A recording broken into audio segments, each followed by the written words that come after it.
하나님께서 우리에게 주시는 말씀은 에베소서 2장 18절에서 22절까지입니다. 에베소서 2장 18절에서 22절까지 말씀입니다. 제가 봉독해 드리도록 하겠습니다. 이는 그로 말미암아 우리 둘이 한 성령 안에서 아버지께 나아감을 얻게 하려 하심이라.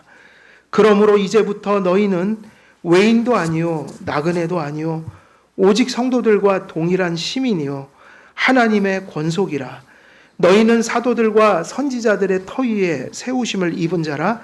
그리스도 예수께서 친히 모퉁이 돌이 되셨느니라.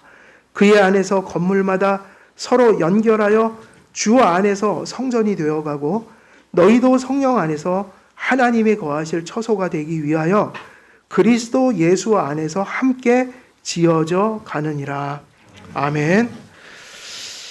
오늘 말씀은 우리가 지난 시간에 20절 상반절까지 설교를 끝냈어요. 사도들과 선지자들의 터 위에 교회가 세워졌다. 그리고 오늘 그 20절 하반절부터 22절 끝에까지 이제 또 말씀을 전하도록 하는데, 여기서 우리가 중심된 그 주제는 모퉁이 돌이라고 사도 바울이 이제 세 번째 비유. 그래서 하나님 나라의 시민들이다. 그리고 설교하지는 않았지만 하나님 나라의 가족이다. 가정의 비유. 세 번째 비유가 뭐냐면은 건축물의 비유예요. 건축의 비유. 그래서 모퉁이 돌이라는 게 나옵니다. 그래서 오늘 세 번째 20절 하반절부터 22절까지 설교, 또 남은 부분 이어서 하도록 하겠습니다. 그리고 오늘 기도가 이제 좀 바뀌었어요. 제가 지금부터 이제 이렇게 드리는 기도는 설교 전에 우리가 그때 예배학 공부할 때 그 순서가 이제 회복이 된 거예요.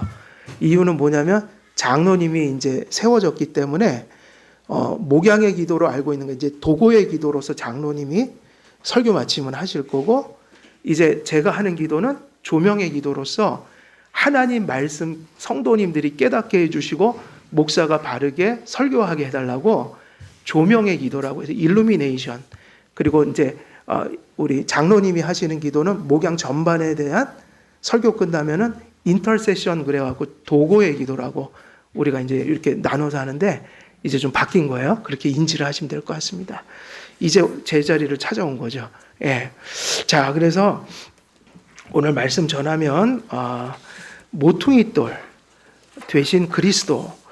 그래서 바울은 교회가 사도들과 선지자들이 전하고 기록한 교훈, 곧 성경 66권위에 세워진다는 그 진리를 전한 후에 그리스도의 중보사역과 교회의 머리 되심으로 교회와 성도들에게 일어난 은혜의 결과들 중에 그것을 가르치기 위해서 든 비유 세 번째, 그게 무슨 비유예요? 모퉁이 돌 비유예요. 여기서 모퉁이 돌의 비유는 그리스도께서만이 뭐가 되신다는 것을 강조하고 있냐면 두 가지의 그림이 그려집니다. 모퉁이 돌의 특징은 뒤에서 얘기하겠지만, 첫째는 여전히 모퉁이 돌은 기초석의 역할을 해요. 기초석의 역할을 한다. 기초다. 그리고 모퉁이 돌의 역할 두 번째가 뭐냐면 연결해 주는 역할을 해요. 모퉁이 돌이 있어서 벽과 벽이라는 것, 혹은 모퉁이 돌에 세운 기둥을 중심으로 해서 벽과 벽들이 이렇게 모서리에서 만나게 되는 거예요. 그래서 모퉁이 돌의 비유는 예수님께서 기초가 되신다. 교회의 기초가 되신다. 그리고 두 번째는 무슨 역할을 하신다고 그랬어요? 모든 건축물의 부분들을 모퉁이 돌을 중심으로 해서 연결되게 건축을 하게 되어 있다. 그래서 연결점이 되기도 합니다. 그래서 교회와 성도들은 오직 그리스도 안에서 그분을 중심으로만 하여 함께 교통할 수 있다는 의미예요. 그러니까 모퉁이 돌이라는 것은 교회가 예수 그리스도를 중심으로 해서만, 기초로 해서만 존재할 수 있을 뿐만 아니라 교회를 하나의 건축물로 비유할 때 각각의 성도들이 그리고 개교회가 또 모여서 보편교회를 이루는 뭐 우리 합신교단 같으면 한길교회가 있고 또 지역의 교회들이 흩어졌다가 노회로 또 모이고 또 총회로 모이고 그것이 더 넓게 가면 온 세상에 참된 신앙 고백하는 진정한 교회들이 보이지는 않지만 직접적으로 관계하지는 않지만 모든 교회는 둘이 아니라 셋이 아니라 하나란 말이에요. 하나의 교회가 있는 거예요. 그리스도의 몸이 두 개일 수가 없어요. 하나인 거지. 그래서 그런 의미들이 그리스도를 통해서만 가능하다.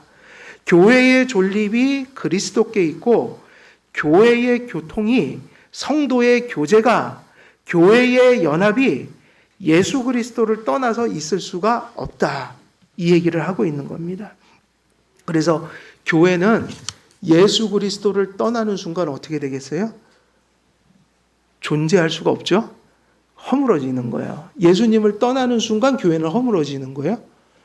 그리고 교회가 예수님을 떠나는 순간 그 교회는 성도의 교제가 존재하지 않게 되는 거예요. 그러면 이렇게 물을 수도 있어요. 이단들도 잘 모이더라. 그리스도를 버린 교회들도 열심히 모여서 잘 지낸다. 근데 그리스도가 없이 열심히 모이는 건 교제가 아니에요.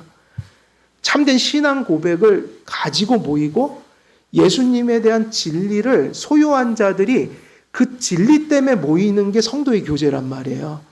같이 무슨 으쌰으쌰해서 뭐를 일을 하고 이런 게 성도의 교제가 아니라 성도의 교제는 하나님의 진리를 함께 공유하고 있는 상태자, 그것이 모든 교제의 본질이고 출발점인 거예요. 우리는 그 진리 때문에 사랑하고 섬기고 이렇게 가는 게 정상인 거예요. 근데 그리스도가 빠져버리고 나머지 모든 것이 잘 된다 할지라도 그건 인간들의 교제 모임에 불과한 거예요. 그래서 성도의 교제라는 말을 아무 데나 쓰면 안 돼요. 교회 간판 걸고 뭐 한다고 해서 교제가 아니라고요. 그리고 그런 의미에서 그리스도가 떠나면 교회는 교회로 설 수가 없다. 교회에서 하나님이 말씀하시는 성도의 교제 자체가 불가능하게 하는, 그러니까 두 가지 중에 하나죠. 열심히 모이고 엄청나게 모여서 대단한 일을 많이 하는데 그게 그리스도의 교제가 아닐 수 있어요. 또 반대로 교제를 바르게 하던 교회가 그리스도를 떠나게 되면 4분 5열 다 분열이 돼서 흩어지게 되는 거예요. 둘 중에 하나예요. 악하게 모이든지 아니면 흩어져 버리든지. 이 둘 중에 하나인 거예요. 잘못된 모임을 갖든지 흩어져 버리든지. 하나님의 진리를 떠나서 성도의 교제는 있을 수가 없는 거예요. 모퉁이 돌은 터의 모퉁이에 놓여져. 그래서 모퉁이 돌이 뭡니까?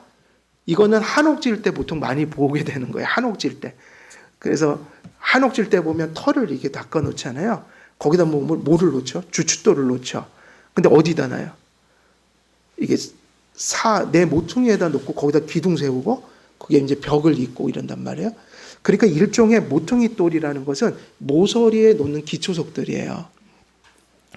그래서 모퉁이 돌은 터의 모퉁이에 놓여져 이 돌들을 기초로 해서 이걸 기준으로 해서 기둥이 세워지고 각각의 벽들이 그 모서리 그 중심을 그 모서리를 중심으로 해서 이어지고 그걸 중심으로 해서 이렇게 놓는 거죠. 그래서 건축물의 모든 부분들이 사실은 모퉁이 돌을 중심으로 그렇게 모여지는 겁니다. 그러므로 모퉁이 돌은 건물의 뭐 역할을 하는 거예요? 아까 말씀드렸듯이 건물의 기초 역할이다. 파운데이션, 기초 역할이다. 동시에 기둥과 벽들을 이어주는 그러한 역할도 하게 되는 거죠. 모퉁이 돌은 또 무슨 역할도 할까요? 그 머릿돌 역할도 해요. 그러니까 기초석이 이 모퉁이 돌이 머릿돌 역할도 하지만 오늘날은 그렇게 하는 것 같지는 않아요. 오늘날은 건물 짓고 나서 뭐 1900 몇 년도 뭐 누가 건설을 했고 혹은 뭐 누가 뭐 기부를 해서 무슨 뭐 이런 게 가끔 써 있는 교회 보셨죠? 그거 보면 모퉁이 돌이 아니라 이렇게 중간에다가 큰 멋있는 돌 하나 박아놓고 새기잖아요. 근데 원래는 그것이 이 모퉁이 돌이 거기다가 그런 역할을 하기도 했다는 거예요. 모퉁이 돌이 머릿돌 역할도 한다는 거예요. 그러면 옛날에 그 고대 시대에 머릿돌에는 뭐를 기록해 놨을까요? 뭐를 기록하는 거예요? 소유권. 이 집이 누구 거다. 누가 지었다. 우리나라 같으면 마치 옛날에는 그거 다 걸어놓고 사셨더라고요. 문패라고 그러나요? 집 있는 분들. 어렸을 때 부러웠어요. 맨날 우리는 집이 없으니까 우리 주인 집에는 맨날 이런 거 붙어 있고 또 같은 학년 같은 반이었어요. 네. 옛날에는 집 마련하면 제일 기분 좋은 게 전 기억이 나요. 옛날 사람들이 집 사고 나면 이렇게 문패 달면서 막 좋아하고 가족들 나와서. 근데 그게 뭐냐면 소유권. 이 집 누구 거다 표시해 놓는 거예요. 그래서 소위 말하면 이 모퉁이 돌의 비유 속에 나타나는 몇 가지 비유들의 모습은 이런 거죠. 기초다. 그리고 이어주는 역할. 이어주는 역할. 그리고 세 번째가 뭐예요? 하나님의 소유권. 그런 것들을 가르쳐 주는 거예요. 예수님이 계신 자만이 누구의 것이 되는 거예요? 하나님 것이 되는 거예요.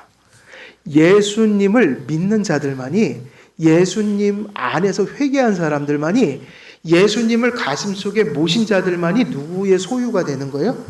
하나님의 소유된 것이 되는 거예요. 예. 이런 세 가지 정도의 의미들이 모퉁이돌 비유를 통해서 사도 바울의 말씀 속에 이렇게 나타나고 있다. 사도 바울은 이 세 가지 역할의 그리스도를 비유하고 교훈했습니다. 요약하자면 교회의 기초는 그리스도시다. 교회의 연합과 하나됨, 그리고 그 성도들이 교제하고 사랑하며 진리 안에서 하나 되는 것, 이것이 오직 누구를 통해서만 가능하다? 그리스도. 그리고 세 번째가 뭐예요? 교회의 주인은 누구시다? 그리스도시다. 사도 바울이 교훈을 사용한 비유는 사도 바울이 교훈을 위해 이 사용한 비유는 사실은 어디에 근거한 말씀일까요? 이거를 갑자기 사도 바울이 아주 창조적으로 사용한 게 아니라 사실은 이 말씀은 어디에 예언되어 있던 거냐면 시편 118편 22절에서 24절에 기록되어 있던 말씀이에요. 그래서 22절부터 24절을 보면 건축자가 버린 돌이 집 모퉁이의 머릿돌이 되었나니 이는 여호와께서 행하신 것이요 우리 눈에 기이한 바로다. 이날은 여호와께서 정하신 것이라 이날에 우리가 즐거워하고 기뻐하리로다. 그래서 모퉁이 돌에 대해서 이 이야기는 어디에 나오는 얘기예요? 사실은 구약에 예언되었던 말씀이란 말이에요. 구약에서 다윗이 시편 118편에서 쓴 내용은 이거예요.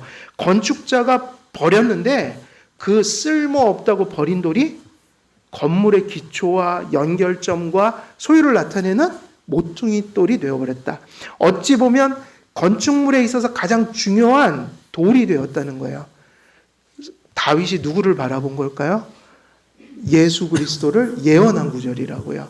그래서 사도들이 이것을 이렇게 재언급을 한다고요. 이 말씀이 그리스도가 오심으로 응했다. 건축자들이 버린 돌이 모든 부분을 연결시키고 벽과 벽의 선을 고정시켜주는 모퉁이의 모퉁이돌이 되어 결국 버린 돌을 통해 견고한 건축물이 세워졌다는 예언입니다. 인간들은 그리스도를 십자가에 달아 죽였지만 부활하신 그리스도께서 교회의 기초가 되시고 유대인이나 이방인이나 할 것 없이 모두를 하나님 나라의 시민으로 하나님 나라의 가족으로 그렇게 하나로 엮어버리셨는데 그 엮임이 누구를 통해서 이루어진 거예요?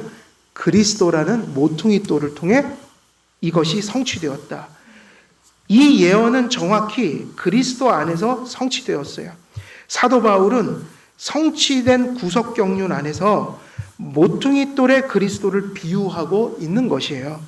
그러므로 모든 교회와 성도들은 그리스도와의 바른 관계 안에서 누구와 그러니까는 모든 교회와 성도들은 그리스도와의 그 바른 관계 안에서만 무엇을 소유할 수 있냐면 그리스도인으로서의 정체성을 소유할 수 있게 되는 것이다. 그러니까는 타인이 봐도 교회가 봐도 내가 나를 생각할 때에 내가 하나님의 자녀야라는 그 확신은, 그러한 정체성은 어디서 오는 거예요? 누구와의 관계에서 오는 거예요? 그리스도요. 그러니까 여러분에게 가장 중요한 교회 생활을 하고 신앙생활 하면서요, 그게 목사이든 성도님들이든 가장 중요한 성도들이 가장 중요시하면서 늘 가장 열심을 품고 돌아봐야 하는 것은 누구와의 관계인 거예요? 그리스도와의 관계인 거예요. 그러니까 결국 우리의 신앙의 싸움이라는 것은 그리스도를 바라보는 일, 붙드는 일, 그를 알아가는 일. 이게 무슨 생활인 거예요? 그거 자체가 신앙생활인 거예요. 그걸 신앙생활이라고 해요. 교회의 사역과 신앙생활이라는 건 복잡하지 않아요. 그게 본질인 거예요. 모퉁이 돌은 건축물의 각 부분의 기초이며 각 부분이 하나의 건물로 이어지고 연결되는 기초이기도 합니다. 그러므로 누구든지 그리스도와 진정한 믿음으로 연합되지 못하면 모퉁이 돌이 놓여진 건물의 부분이 될 수가 없습니다. 즉 그리스도 없이 어떤 교회도 성도도 존재할 수 없으며 그리스도 없이 그 어떤 연합과 일치도 존재할 수 없는 거죠. 오늘날 그리스도 없이 교회 연합을 꿈꾸는 망상가들이 있어요. 그러니까 그리스도 없이 교회를 세울 수 있다고 확신하는 사람들이 너무 많아요. 그리스도를 매우 천대하고 그리스도에 무관심하면서 그들이 교회를 세우고 있다고 착각하는 사람들이 많단 말이에요. 그리스도를 무시한 채 세속적인 박의 정신과 사랑의 정신으로 하나된 교회를 세상에 이루겠다고 외치는 사람들이 많이 있어요. 그게 누구냐면 자유주의자들이에요. 자유주의자들은 세상 보편가치, 도덕, 박의 정신 이런 것들로 교회를 세운다고 나섰어요. 자유주의가 무서운 것은 바로 그것 때문이에요. 세상의 모든 가치에 진지하지만 예수 그리스도에 대해서 가장 무관심해요. 이게 자유주의예요. 그리스도의 이름을 언급하지만 성경의 예수를 말하지 않아요. 그래서 자유주의는 독소와 같은 거예요. 그 자유주의가 세상에 나타나고 그것이 교회 안에 기어 들어와서 맞는 게 WCC 같은 그리스도 없는 교회 연합 단체들이에요. 어디로 가나 정상만 가면 된다. 불교에도 구원이 있고 이슬람에도 구원이 있다. 힌두교에도 구원이 있다. 그래서 기독교 교리로 기독교 신앙 고백으로 모이지 말고 종교성으로 함께 하자 이 얘기란 말이에요. 종교성. 그래서 교리만 싹 빼고 다 해요. 기도도 하고 은사 집회도 하고 수많은 종교 행위를 그 안에서 같이 해요.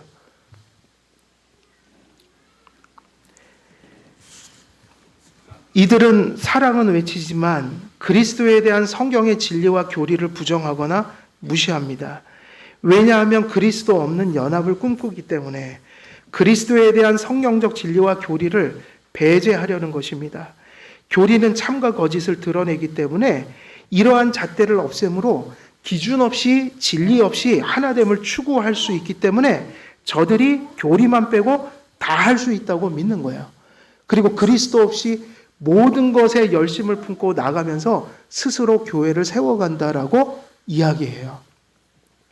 그러나 교회의 기원은 그렇지 않아요. 교회는 누구의 말씀으로 부르심으로 시작된 거예요? 하나님의 말씀과 그 말씀을 들려주는 외적 부르심으로 시작이 됐다고요. 하나님의 말씀의 부르심을 통해서 교회가 세워졌기 때문에 교회보다 앞서는 게 뭐예요? 성경이라고요. 계시라고요. 그런데 세상의 그러한 단체들은 교회가 세상의 어떤 사상들이 교회를 만들 수 있다고 보는 거예요. 그래서 그런 교회들은 교회가 아니라 뭐예요? 유사교회들이에요. 그것이 자유주의자들 교회에 가득하고 복음주의나 신앙을 고백하는 듯 하지만 스스로의 진리가 너무 빈약해서 이걸 혼동하고 가는 교회들도 많아요. 복음주의 진영에. 자유주의와 뒤섞여 있단 말이에요. 그리고 진리를 세상 속에서 고백하고 고수함으로 교회는 피를 흘려야 했습니다. 그게 무슨 말입니까? 교회는 하나님의 말씀 성경이 계시한 대로의 그리스도에 대한 참된 신앙 고백 위에 세워졌습니다. 그래서 우리가 지난 시간에 설교할 때 그 말씀 드렸죠. 베드로가 어떻게 고백했어요? 주는 살아계신 하나님의 아들이요 그리스도십니다. 그러니까 예수님이 어디다가 교회를 세우신다고 그랬어요? 베드로의 이름을 반석이라고 지어주시며 내가 그 반석 위에 세우리라 그러셨단 말이에요. 근데 그 이름을 지어준 건 상징적으로 지어준 거예요. 베드로가 반석이란 얘기가 아니라 베드로가 멋지게 고백했던 그 고백을 하는 성도들 속에 교회가 존재하리라. 진리를 세상 속에서 고백하고 고수함으로 교회는 피를 흘려야 했어요. 사실 이게 정상인 거예요. 교회가 그러니까 교회가 신약의 교회가 막 생기기 시작부터 그리고 또 거슬러 올라가면 수많은 선지자들이 예수님을 전하다가 예수님이 오실 그 예표와 그림자를 전하다가 수많은 선지자들이 돌에 맞아 죽었어요. 진리는 생명이 있는 자들에게는 향기와 같고 생명이 있는 자들에게는 그게 내가 사는 양식과 같은 것이지만 신앙에 이르지 못한 사람들은 세상에서 가장 듣기 싫은 게 뭐겠어요? 하나님의 말씀인 거예요. 하나님의 말씀이 세상에서 가장 듣기 싫은 거예요. 그래서 사실은 선지자들이 구약에서 진리를 전할 때 대부분은 무시했고 그 말씀을 전하는 선지자들을 돌로 쳐 죽였어요.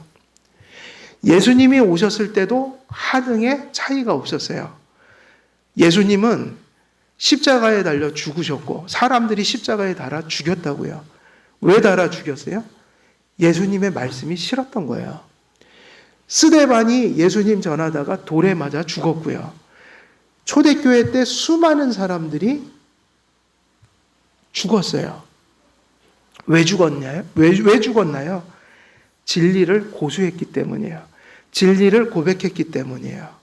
오늘날도 여러분들이 진리를 그때는 폭력과 그러한 외적이고 물리적인 방식으로 핍박했지만 오늘날은 보편 가치가 타락해서 세상 현실 속에서 하나님 말씀 믿고 살아가는 순간부터 우리에게는 고단함이 찾아올 수 있는데 진정한 믿음을 가진 분들은 그걸 감사해야 돼요. 하나님 말씀을 믿고 불편해지고 고뇌가 오면 내가 그리스도인이 되었기 때문에 이런 당연한 고민을 하면서 살아가는구나. 이러고 가는 게 정상이지. 예수님 믿으니까 힘들어 죽겠어요. 이래서 못하겠어요. 저래서 못하겠어요. 그러면 그렇게 살면 어떻게 되냐면 신앙에 아무런 열매도 맺을 수가 없거나 세상의 세속의 물결에 빠져서 그리스도를 잃어버린 성경을 버린 성도의 신앙생활을 해야 된단 말이에요. 그나마 교회에서 이러한 몸부림과 외침을 갖고 있는 거예요. 여러분들이 24시간 동안 어디 가서 하나님의 말씀을 들으며 이렇게 살면 안 됩니다라는 소리를 어디서 듣겠어요? 교회에서마저도 이 소리를 안 해주면 교회는 타락하고 말아요.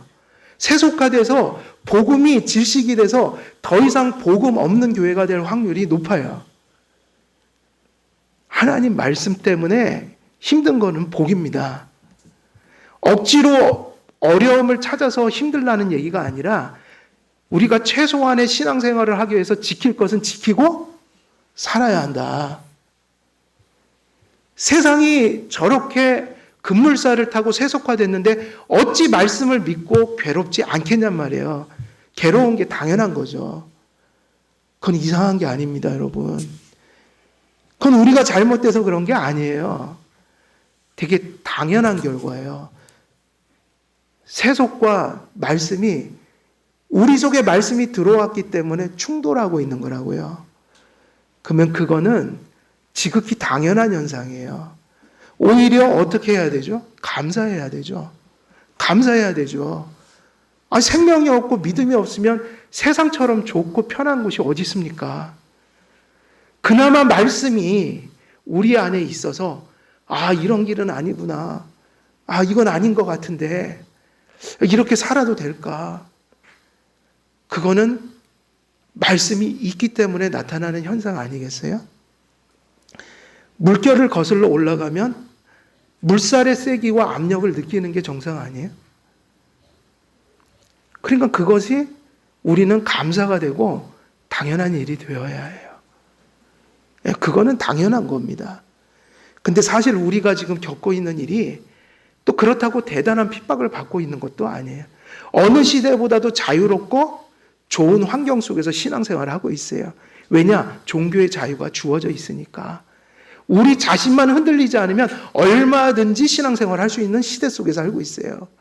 우리 선진들이 돌에 맞아 죽고 핍박당하고 재산을 몰수당하면서 자기 고향을 떠나 나그네처럼 그렇게 헤매고 다니던 시절이 얼마나 많았는지 몰라요. 그에 비하면 우리는 편하게 신앙생활하는 것이죠. 근데 그렇게 본다면 우리가 지금 크리스찬으로서 고뇌하는 것은 최소한의 것을 하고 살아가는 거예요. 진리를 세상 속에서 고백하고 고수함으로 교회는 피를 흘려야 했고, 교회는 이처럼 순교자의 피 흘림이 밑거름이 되어 세상에 견고히 세워져 갔습니다. 교회는 그렇게 피를 흘렸기 때문에 살아남은 거예요. 순교자들이 초대교회 때 신앙을 지켰단 말이에요.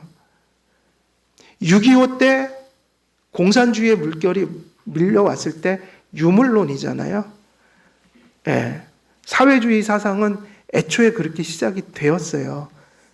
종교와 부르주아 계급, 이게 타파 대상이었단 말이에요. 그 당시에 주도권을 가졌던 세력이라. 물론 정치적인 방향에서 그런 사상을 만들어냈지만 결과적으로는 그래서 항상 그런 공산주의 이렇게 자유진영에서 싸울 때 항상 목사들이 1차적인 순교 대상이었다고요. 물론 경찰 이런 국가 공무원들도 죽었지만 지금도 마찬가지일걸요. 지금도 아마 6.25 같은 게 일어나면 저희 같은 목사 집안은 죽어요. 또 우리 집안에 경찰도 있어요. 우리는 1호예요, 1호. 그게 무슨 얘기입니까? 오래전 일이 아니라는 거예요. 일제시대 때도 순교가 있었어요, 없었어요? 일제시대 때. 주기철 목사님 같은 분들 순교 당했잖아요. 그게 불과 100년? 남짓한 시간 아니에요? 우리가 너무 힘들다고 하지 마세요. 그렇게 힘든 세상은 아니에요, 지금. 근데 우리가 세상에 취해서 우리가 너무나도 잠들어 있단 말이에요. 그리스도께서는 택한 백성들을 구원하시고자 피를 흘리셨고, 교회와 성도들은 자신들의 구주를 세상 속에서 고백하고 인정하는 믿음을 지키기 위해 피를 흘려야 했습니다. 그러므로 모퉁이 돌 대신 그리스도와 진정한 믿음과 진정한 회개 안에서 바른 관계를 맺는 성도들과 교회들만이 하나님께서 베풀어 주신 그들의 정체성과 위치를 소유할 수 있었어요. 이사야서도 모퉁이 돌 비유를 통해 그리스도와 교회의 관계를 예언했어요. 이사야 28장 16절입니다. 뭐라고 했냐면 이렇게 말씀이 기록되어 있어요. 그러므로 주 여호와께서 이같이 이르시되 보라 내가 한 돌을 시온에 두어 기초를 삼았노니 곧 시험한 돌이요 귀하고 견고한 기초돌이라. 그것을 믿는 이는 다급하게 되지 아니하리로다. 모퉁이 돌 위에 기초하여 모퉁이 돌을 중심으로 건축물의 부분들이 또는 벽돌들이 연결되지 않는다면 그 건축물들은 설 수도 없고 세워지는 듯 보여도 모두 허물어지고 맙니다. 교회와 성도가 하나님의 말씀을 통해 그리스도를 알아갈수록 자신이 서야 할 위치를 온전히 찾아설 수 있습니다. 그럼 여러분, 그리스도가 기초입니다. 그리스도가 중심입니다. 이렇게 할 때 이게 우리 교회의 기초의 사활이요, 우리가 하나 되는 데 있어서의 사활이라면 예수님이 중심이 된다는 말의 의미는 도대체 뭐죠? 예수님이 중심이 된다는 말의 의미는 뭐예요?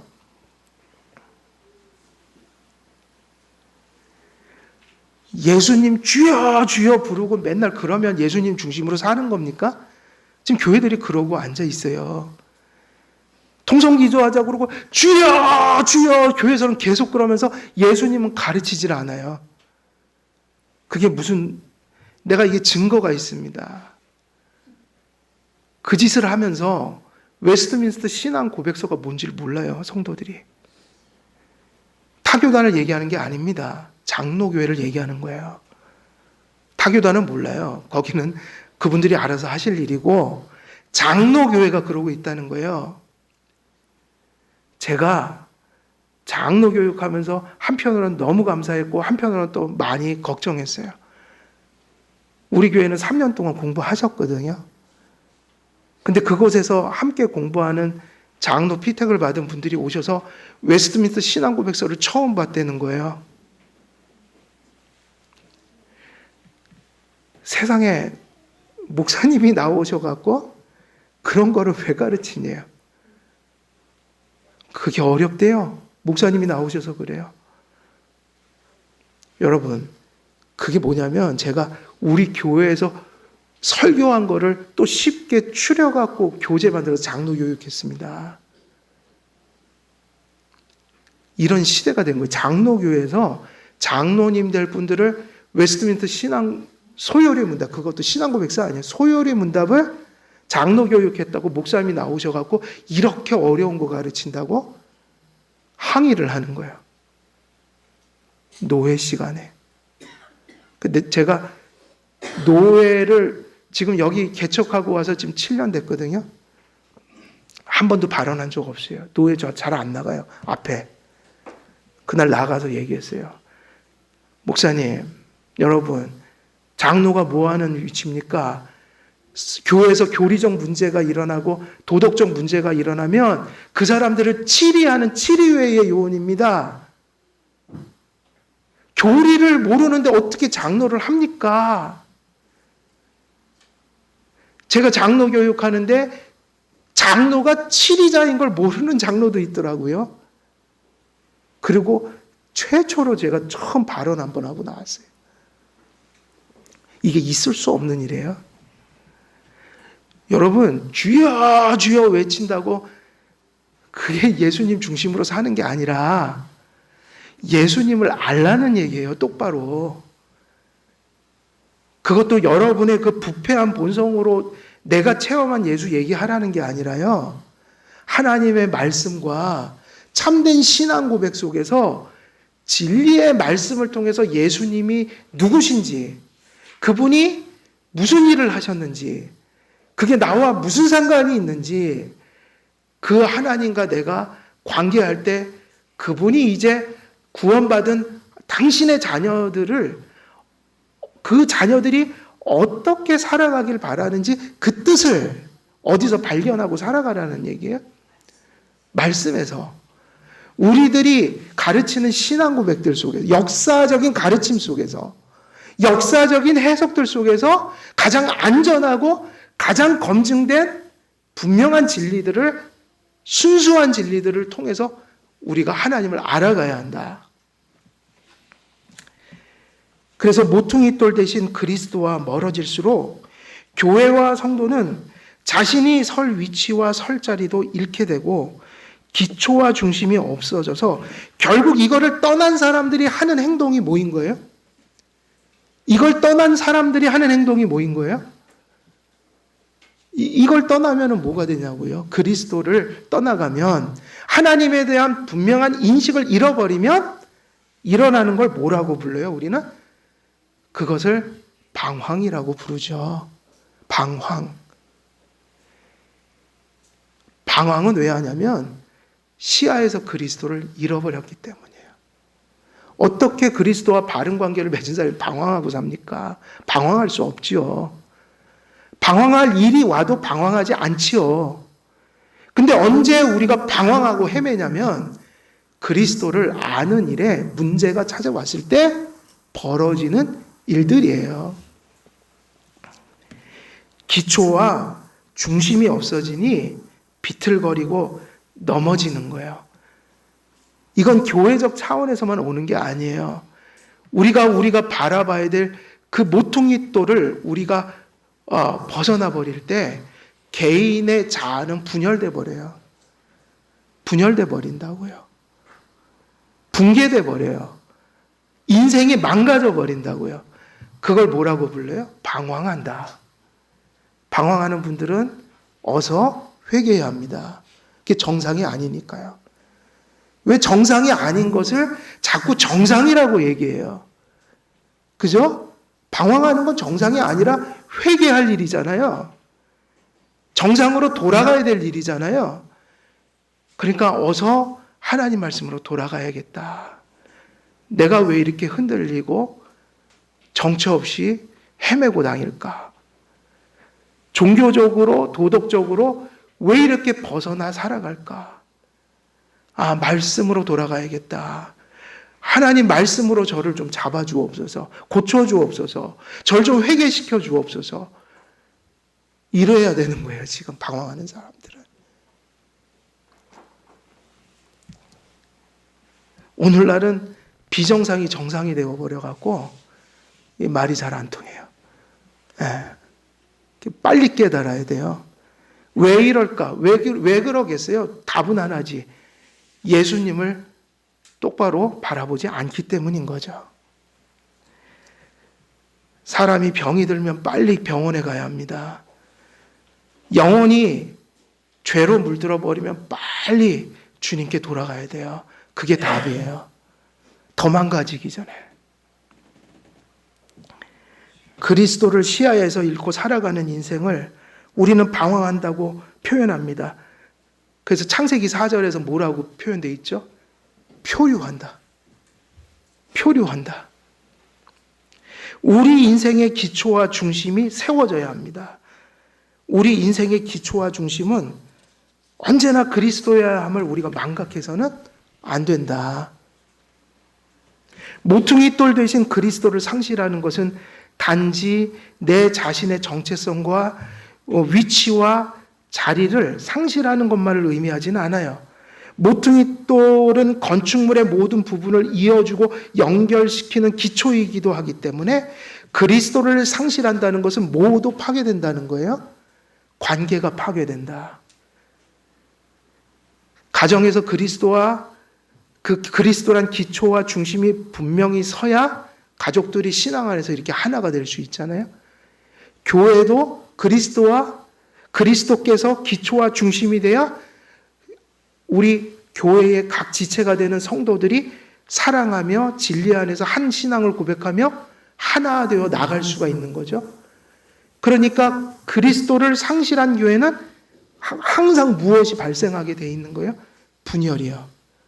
아까도 얘기했지만 잘못된 결속은 그것도 안 좋은 거지만 어찌됐든 여기서 강조하는 건 그리스도를 잃는 순간 그리스도가 우리에게 주시는 은혜로서의 결속도 어떻게 되는 거예요? 파괴돼 버리는 거예요. 우리 교회가 그리스도를 상실하면 우리 이 작은 모임이 어떻게 될 것 같아요, 여러분? 흩어진다고요. 저는 그래서 하루하루를 기적처럼 생각해요. 왜냐하면 개척 초기부터 7년을 경험해 왔기 때문에 저는 이렇게 모이는 것 자체가 기적이에요. 그리고 내일 일은 몰라요. 그저 오늘 한 주 한 주 열심히 살 뿐이에요. 그러면 이렇게 예배드리러 오면 성도님들이 예배드리러 이렇게 오면 그렇게 감사할 수가 없어요. 오늘도 우리 성도님들이 이렇게 함께 예배드릴 수 있구나. 감사합니다. 의지하는 건 주님밖에 없어요. 그러면 그런 생각을 하죠. 우리 교회의 예수님이 90점 이상은 우리 성도님들이 견고하게 모일 수 있다. 그러나 우리가 그리스도를 떠나면 초심을 잃고 처음에 했던 대로 말씀과 신앙 고백과 질서의 교회를 세우자. 이것을 우리가 떠나버리면 어떻게 될 것 같아요? 우리는 흩어질 거예요. 저는 그렇게 늘 생각하고 왔어요. 개척 초기부터. 그러니까 이게 무서운 얘기죠. 그리스도가 없으면 교회도 흩어진다는 거예요. 그러니까 교회를 위해서 최고의 힘써야 할 일은 뭐밖에 없어요?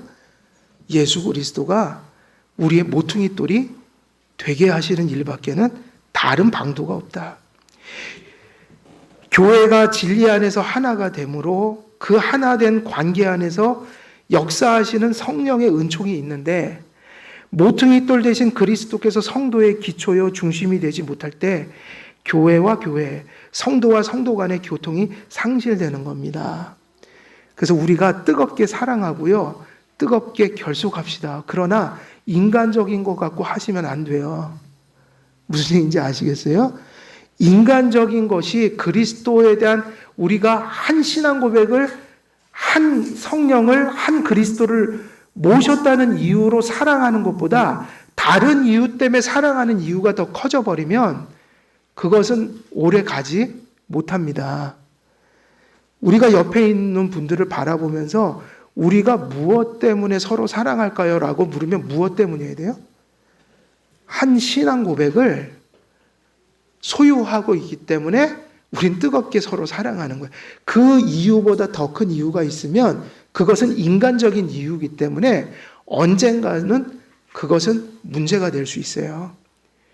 교회는 무엇 때문에 사랑합니까? 한 말씀을 같이 받은 거예요. 그래서 여러분, 우리가 최고의 성도의 교제는 뭐죠? 교회에서 가시적으로 나타나는 최고의 성도의 교제가 뭐예요? 지금 예배 시간이에요. 우리가 얼굴 맞대고 뭐 재밌는 거 합시다. 이게 아니라 지금 교회에서 가장 중요한 말씀 선포, 교회의 표지가 드러날 때 한 식구가 된 사람들만이 한 식탁을 나눈다고 그랬죠? 이렇게 예배를 같은 공간에서 같은 말씀을 한 믿음으로 받고 있는 이 실제가 최고의 뭐라고요? 성도의 교통이에요. 그래서 예배를 똑바로 드리지 않으면 그 교회는 성도의 교제가 없는 거예요. 하나님과의 관계의 문제가 성도와 성도의 문제를 일으키게 돼요.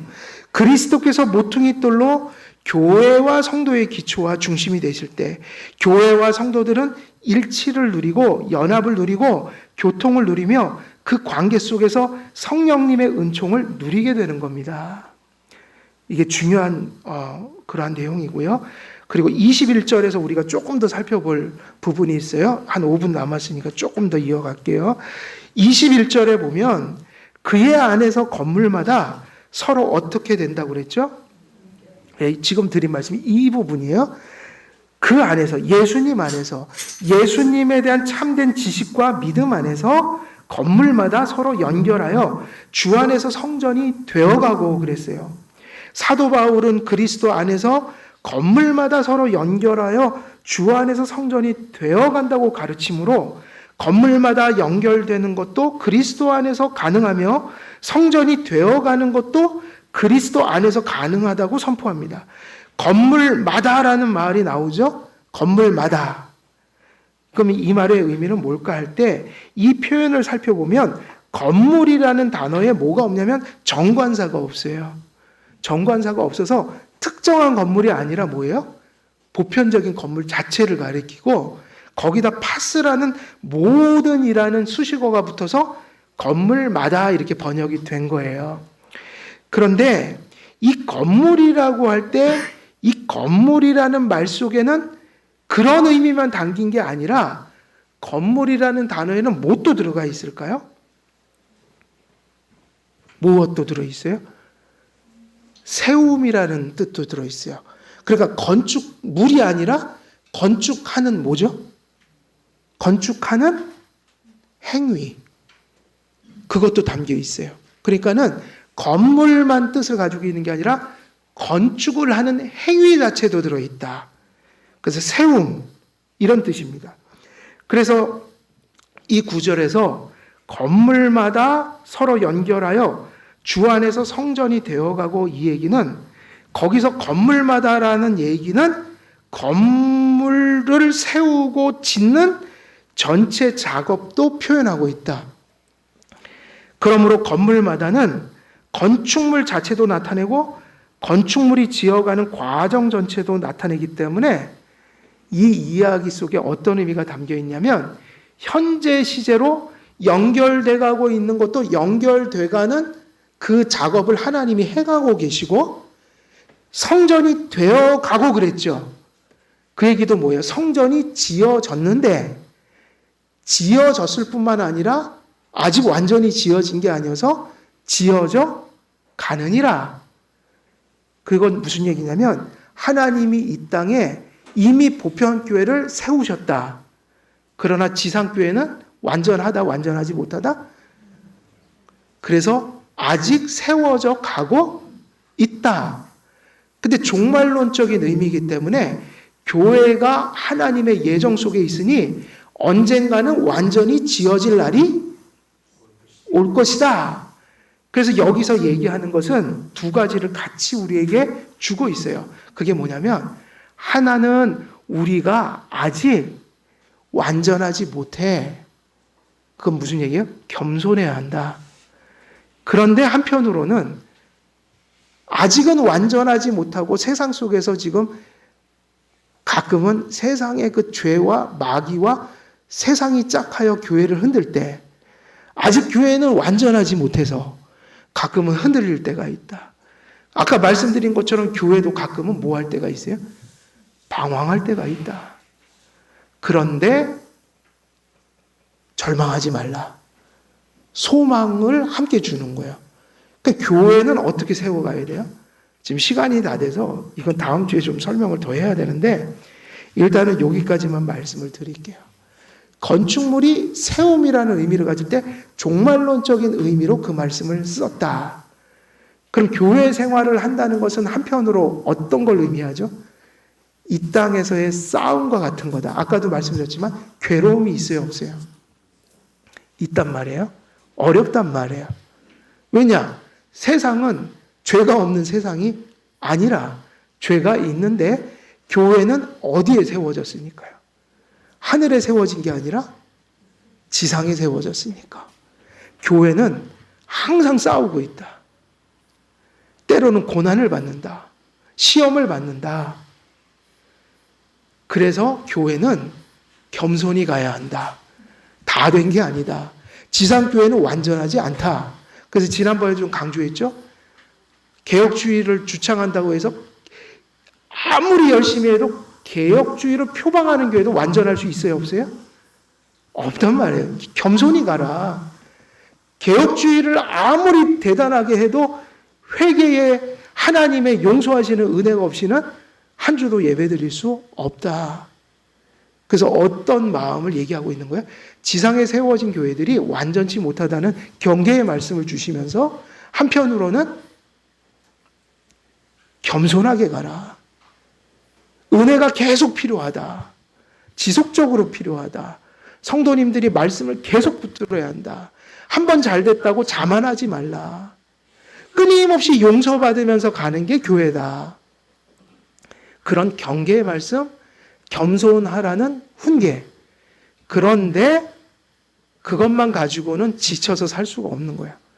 언제까지 도대체 언제까지 힘들어야 하나요? 교회는 언제까지 좀 힘드실 거예요, 여러분?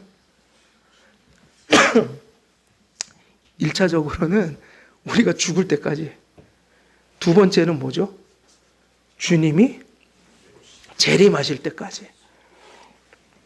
그럼 적어도 지상에서는 성도로서의 그 십자가 지고 가는 삶의 고단함이 끝이 있다는 거예요, 없다는 거예요? 지상에서는 없다는 거예요, 그런 게. 그래서 지상의 교회를 뭐라고 부르죠? 전투하는 교회. 그래서 그거를 우리는 인식하고 가야 돼요. 구원받은 삶, 성도가 된다는 것 절대로 우리가 그렇게 천국처럼 낙원에서 사는 그런 환상적인 삶이 아니에요. 성도들은 애초에 그것을 깨야 돼요. 지금 우리의 정체성은 구원받고 하나님이 함께 하시는 공동체로서 주님과 같이 고난을 받고 가고 있는 거예요. 그리고 그것을 타락한 자로서 세상성을 맞이하는 게 아니라 거듭난 자로서 세상성을 맞이하는 것 속에서 기쁨이 있어야 되고 감사가 있어야 돼요. 같은 고난이 세상 사람이나 성도들이나 동일하게 있지만 그 고통이 그리스도를 믿는 자로서 우리가 직면하고 살아가고 경험하기 때문에 그 안에서 구원의 의식을 가져야 한다. 근데 주님이 오시는 날까지, 내가 죽는 날까지 그 싸움이 끝나지 않으니 성도는 그 지상교회의 현실을 직시하고 가야지 오류에 빠지지 않게 된다. 교회를 천국처럼 만들려고 하는 것은 어리석은 일이에요. 교회는 천국이 아니에요. 싸움터지. 세상이 주지 못하는 그걸 받았기 때문에 그걸 견디고 가는 거라고요. 우리는. 거기서 우리의 기쁨이 있어야 되는 거예요. 그래서 고단하다. 그리고 두 번째는 겸손히 가자. 원래 우리는 완전하지 못하다.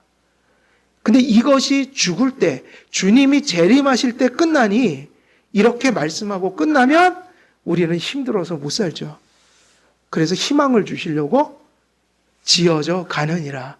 예수님이 너희들을 예정하셨고 그리고 교회를 예정하셨으니 그 예정이 너희들이 지금 그렇게 분투하면서 가는 그 성도의 선한 삶 속에서 이루어지고 있다는 거예요. 이루어져 가고 있다. 그래서 기쁜 거예요. 힘들지만 계속 이루어져 가고 있어요. 하나님의 나라가 계속 그런 전투하고 있는 성도들의 삶과 예배를 통해서 나타나고 있는 거예요. 그리고 언젠가는 네가 이 땅에서의 삶을 마치고 오늘 찬송처럼 오늘 내가 눈 감고 내일 눈을 뜨지 못할 때 우리의 영혼은 천국에 옮겨져 있을 텐데 그때 하나님께서 야 고생했다. 이제는 눈물도 없고 싸움도 없는 이제 이곳에서 편히 쉬어라. 그리고 주님이 재림하실 때 더 이상 죄가 발견되지 않는 곳에서 더 이상 연약함도 추함도 죄악도 없는 교회의 성도들이 하늘나라에서 진정한 성전을 이루고 그렇게 살아갈 날이 반드시 성취될 것이다. 종말론적인 기대를 가지라. 소망을 가지라. 이것이 지상에서는 균형이 돼야 돼요. 우리의 현실을 받아들이면서도 소망으로 그것을 딛고 나아가는 이러한 종말론적인 신앙. 이미 성전이 세워졌으나 아직은 아니어서 세워져 가느니라. 이 겸손, 이 조심성, 그리고 이런 분투. 그렇지만 그 고단함 속에서도 종말을 바라보면서 견디고 이기며 힘을 얻어서 더 잘 살아가는 그러한 신앙이 교회에서의 예배와 생활의 어떤 우리의 태도가 되어야 한다. 이것이 오늘 여기에 건물마다라는 말씀 속에 담겨 있다는 겁니다.